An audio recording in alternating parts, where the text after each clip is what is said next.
आज यूक्रेन और रूस का विवाद चल रहा है। पूरी दुनिया का, भारत का शेयर मार्केट डाउन गया, हमारा पैसा डूब गया। जैसे जैसे दूसरे राज्यों में पुरानी पेंशन को बहाल किया जा रहा है, वैसे वैसे हमारे जो कर्मचारी साथी हैं उनमें भी जोश है कि जब सारा भारत एक है तो उसमें पेंशन अलग अलग बड़ा स्कैम होगा तो एनपीएस का स्कैम होगा, और तब तक बहुत देर बताया गया था कि एनपीएस का बहुत फायदा होगा।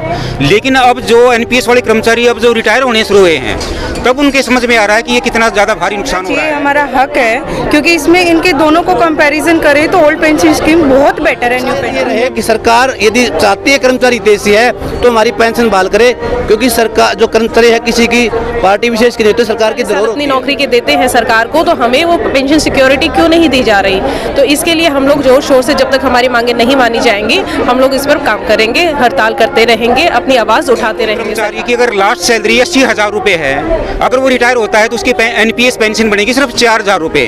अगर पुरानी पेंशन होती तो उसकी बनती 40,000। ये होता है कि जो पेंशन देना सोशल सिक्योरिटी एक्ट के तहत सरकार की, ये सारे राजनीतिक दल लगभग एनपीएस के मामले में एक जैसे रहे हैं, एक जैसी नीति रही है। लेकिन दोस्तों, हम हैं हिसार लघु सचिवालय के सामने, और हिसार लघु सचिवालय वो जंतर मंतर दिल्ली का बन चुका है। यहाँ कभी किसान आंदोलन करते हैं, कभी आंगनबाड़ी कार्यकर्ता, कभी आशा वर्कर, और कभी मिड डे मील की महिलाएं आंदोलन करती हैं, कभी संजीवनी हॉस्पिटल के लोग आंदोलन करते हैं।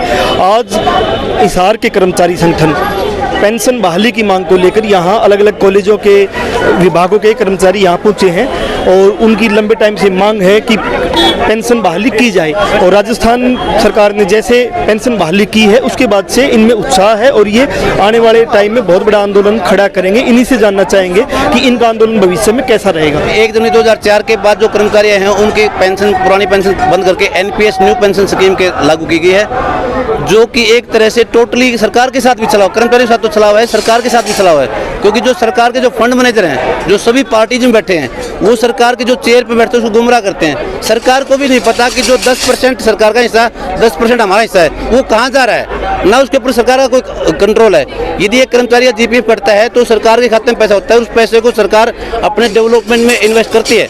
लेकिन जो 10% हमारा 10% सरकार का है, उसके ऊपर कोई कंट्रोल नहीं है। यदि इंडिया में सबसे बड़ा स्कैम होगा तो एनपीएस का स्कैम होगा, और तब तक बहुत देर हो जाएगी। दूसरा, मैं आपके माध्यम से बता देना चाहूँगा कि जो पुरानी पेंशन है वो हमारा राइट है, खैरात नहीं है। अच्छा ये रहे कि सरकार यदि चाहती है कर्मचारी देशी है तो हमारी पेंशन बहाल करे, क्योंकि सरकार जो कर्मचारी है किसी की पार्टी विशेष की नहीं होती, सरकार की जरूरत होती है। दूसरा, साथ साथ ये भी होता है कि जो पेंशन देना सोशल सिक्योरिटी एक्ट के तहत सरकार की ड्यूटी है। हम खैरात नहीं मांग रहे। जो लोग सर्विस नहीं कर रहे होते हैं, जो बुढ़ापे 60 साल की उम्र पूरी कर चुके होते हैं, सरकार उनको बुढ़ापा पेंशन देती है। हम तो 30 से 40 साल तक सेवा करते हैं, फिर हमारे को नई पेंशन क्यों?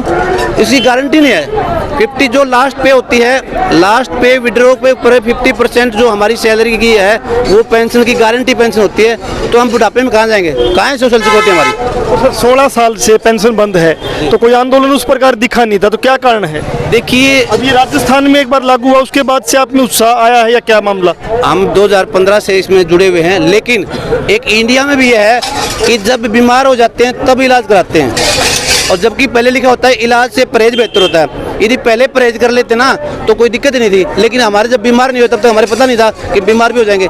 अब जो 2004 में जो साथी लगे, 2004 के बाद वो धीरे धीरे रिटायरमेंट होने लगे, तो उसका साइड इफेक्ट अब आया। अब साइड इफेक्ट अब आया तब पता लगे ना कि तो हमारे साथ धोखा था। पहले तो हमारे को जो फंड मैनेजर ने आंखें में चश्मा चढ़ा दिया कि यदि आपके 5 लाख इकट्ठे होंगे तो आपको 25 लाख भी मिल सकते हैं, 40 लाख भी मिल सकते हैं, और उस समय तो हमने कैलकुलेशन किया तो वो संख्या कई करोड़ रुपए में थी। तो ये चश्मे अब उतर चुके, क्योंकि अब रिटायरमेंट आने हो गई, अब हकीकत पता लगने लगा। तो मैम, कहाँ तक जाएगा आंदोलन? एक बार नाम बता दीजिए आपका, कहाँ तक लेके जाओगे आंदोलन को? मेरा नाम डॉक्टर मोनिका जाखड़ है, गवर्नमेंट कॉलेज से ही आए हैं हम। अभी ये आंदोलन जब तक हमारी मांगे पूरी नहीं हो जाती, हम पूरा राष्ट्रीय स्तर पर इसको लेके जाएंगे, और राष्ट्रीय स्तर पर भी जो कमेटियां हैं, जो समितियां बनी हुई हैं, वो इसके लिए संघर्ष कर रही हैं। अब जैसे जैसे दूसरे राज्यों में पुरानी पेंशन को बहाल किया जा रहा है, वैसे वैसे हमारे जो कर्मचारी साथी हैं उनमें भी जोश है कि जब सारा भारत एक है तो उसमें पेंशन अलग अलग क्यों है। हम भी वही 30-40 साल अपनी नौकरी के देते हैं सरकार को, तो हमें वो पेंशन सिक्योरिटी क्यों नहीं दी जा रही। तो इसके लिए हम लोग जोर शोर से, जब तक हमारी मांगे नहीं मानी जाएंगी, हम लोग इस पर काम करेंगे, हड़ताल करते रहेंगे, अपनी आवाज उठाते रहेंगे सरकार के प्रति। तो सर, आज कौन कौन से विभाग के कर्मचारी इसमें शामिल हुए?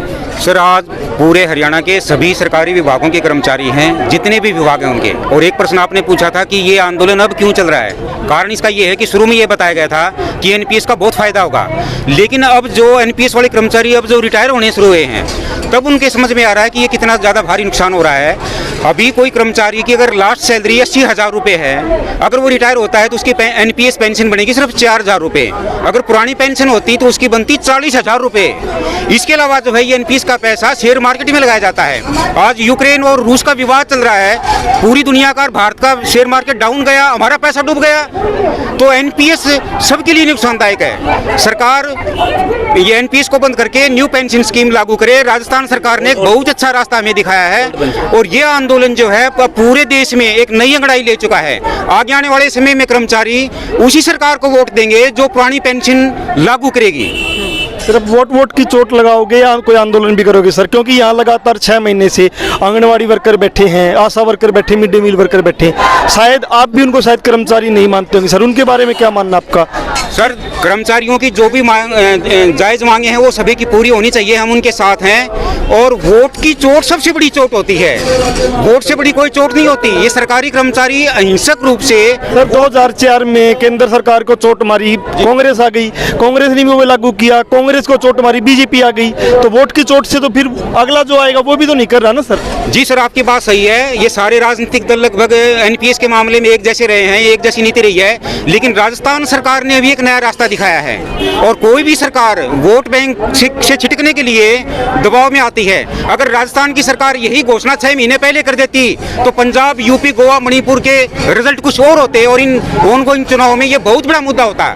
और आने वाले समय में अभी विधानसभा का जो सेशन शुरू होने जा रहा है, आप देखिए कि वहाँ पर विपक्षी दल के सभी राजनेता हमारा सहयोग कर रहे हैं। शुरू में हालांकि कांग्रेस ने भी इसका विरोध किया था। हुड्डा साहब कह रहे हैं कि मुझे प्रारंभ में ऐसा पता नहीं था कि इतनी ज्यादा नुकसानदायक है, अब उनकी भी समझ में। लेकिन सर यूनियन, कर्मचारी यूनियन, बुद्धिजीवी उस टाइम कह रहे थे कि एनपीएस का और ये शेयर मार्केट का बहुत बड़ा नुकसान होने वाला कर्मचारियों को, उस टाइम बोला था सबने। सब प्रारंभ से ही इसका विरोध कर रहे हैं, लेकिन इसके फाइनल इम्प्लीकेशन अब आ रहे हैं। मैंने आपको एक उदाहरण देकर के बताया कि पुरानी पेंशन स्कीम में किसी कर्मचारी की मंथली सैलरी 80,000 रुपए है तो उसको पेंशन मिलेगी 50% यानी 40,000 रुपए पर मंथ। लेकिन एनपीएस में मिलेंगी सिर्फ 4,000 रुपए, तो बहुत भारी नुकसान है। इसके अलावा बुढ़ापे का सहारा क्या है? अब रिटायरमेंट के बाद अगर कोई कर्मचारी बीमार हो जाता है तो उसको सरकार की तरफ से कोई मेडिकल हेल्प नहीं मिलेगी। आजकल 1-1, 2-2 बच्चे हैं, ये विदेश में चले जाते हैं, तो हमारे बुढ़ापे में हम कहाँ, कौन हमें हॉस्पिटल में दिखाएगा, कौन हमारी परवरिश करेगा? अगर पेंशन मिलेगी तो बच्चे भी हमारी केयर करेंगे, वरना तो सब हर कोई घर से निकाल देगा। क्या नाम सर, नाम और विभाग बता। मैं government college for women Hisar से हूँ, Mahendra Singh, assistant professor. Ma'am आपको क्या लगता? सेम यही लगता है, होना चाहिए, हमारा हक है। क्योंकि इसमें इनके दोनों को कंपैरिजन करें तो ओल्ड पेंशन स्कीम बहुत बेटर है न्यू पेंशन। वोट की चोट जैसे सर ने बोला सबसे बड़ी है, उससे ज़्यादा एक बात बताओ, हम गवर्नमेंट एम्प्लॉइज़ हैं, गवर्नमेंट के हिसाब से काम करेंगे तो उनको भी तो थोड़ा बहुत हमारे बारे में सोचना पड़ेगा ना। अब सेम थिंग है, जैसे हमें कंपैरिजन करके देखें तो इन टर्म ऑफ मनी, तो मॉनेटरी बेनिफिट तो एनपीएस में बिल्कुल भी नहीं है ना। तो उसको लागू करने के लिए आंदोलन तो करना पड़ेगा ना, हिंसक हम नहीं कर सकते, तो नॉन हिंसावादी करना पड़ेगा, अहिंसा से करना पड़ेगा। तो सर भविष्य में सोच सकते हैं कि एक बहुत बड़ा आंदोलन हरियाणा के अंदर? देखिए, लोकतंत्र में अपनी आवाज़ को बुलंद कर सकते हैं, हमारे को संविधान ने राइट दिया है। लेकिन कर्मचारी है वो सरकार का हिस्सा है, हम सरकार, असली सरकार तो हम हैं, वो तो नुमाइंदे हैं, 5 साल के लिए हम सत्ताई हैं, इसलिए हम कोई कानून को हाथ में नहीं ले सकते, वोट के द्वारा ही बदल सकते हैं। अब की बार का जो वोट की चोट है वो इतनी लगेगी कि उस चोट से पहले उन्हें अपना इलाज करना पड़ेगा। क्योंकि किसानों ने एक बहुत बड़ा आंदोलन किया सर, तो ऐसे कोई आंदोलन लड़ोगे या हाँ, ये तो एक केवल एग्जाम्पल है, ट्रेलर है, फिल्म अभी बाकी है, अभी सेशन शुरू होने वाला है। इसलिए सरकार को चेता रहे हैं कि ट्रेलर से या तो सबक लेके इस बजट में, अब बजट सेशन में घोषणा कर दें, वरना आने वाले 3 साल आपके लिए बड़ी मुसीबत वाले होने वाले हैं।